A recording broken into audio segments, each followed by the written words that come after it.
Paul Danizo, bonjour. Bonjour.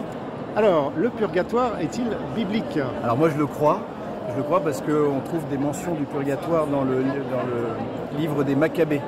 Alors je sais que c'est un livre que le frère réformé n'accepte pas forcément dans le canon. En tout cas il est dans le canon de l'Église catholique.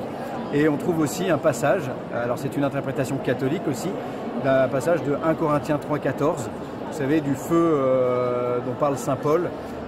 Et l'homme qui a édifié, il y a un seul fondement, c'est le Christ, mais si on édifie avec de la paille et du bois, tout ça sera brûlé au jour. Alors nous, on l'interprète comme le jour de la mort. Et on parle de cet homme qui sera sauvé comme à travers le feu. Donc ça, c'est deux références bibliques. Ensuite, il y en a d'autres qui paraissent un peu implicites, comme celui qui a... vous savez, le péché contre l'Esprit Saint ne sera remis ni dans ce siècle ni dans l'autre. Pour moi, c'est une question. Quel est cet autre siècle? Il y a encore la possibilité d'un pardon par-delà la mort ou d'une purification. Voilà, c'est comme ça qu'on le comprend. Ou alors, vous savez, celui qui est en prison et que tu n'en sortiras pas avant d'avoir payé jusqu'au dernier sou. Ou alors encore, l'intendant qui connaissait la volonté de son maître ne l'a pas accompli, recevra un grand nombre de coups de bâton, alors que celui qui ne la connaissait pas, un petit nombre de coups de bâton. Pour moi, ce sont des mentions implicites de quelque chose d'un processus qui peut se vivre par-delà la mort. Très bien. Alors, la foi, c'est la certitude. Êtes-vous certain de votre salut?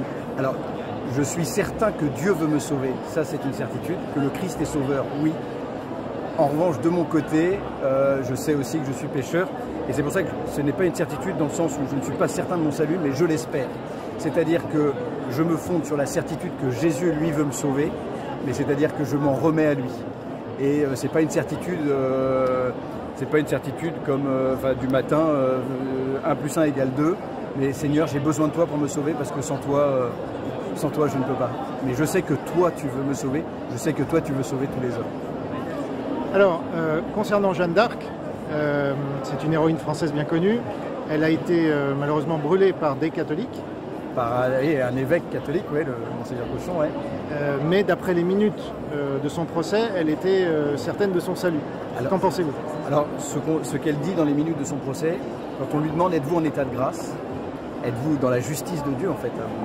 Elle dit « Si j'y suis, que Dieu m'y garde. Si je n'y suis pas, que Dieu m'y mette. » Là encore, elle est certaine que lui, le Christ seul, peut accomplir sa justification, mais elle-même, elle s'en remet à lui. C'est-à-dire que c'est pas une certitude, encore une fois, comme 1 plus 1 égale 2, mais c'est une espérance, c'est-à-dire Seigneur, j'ai besoin de...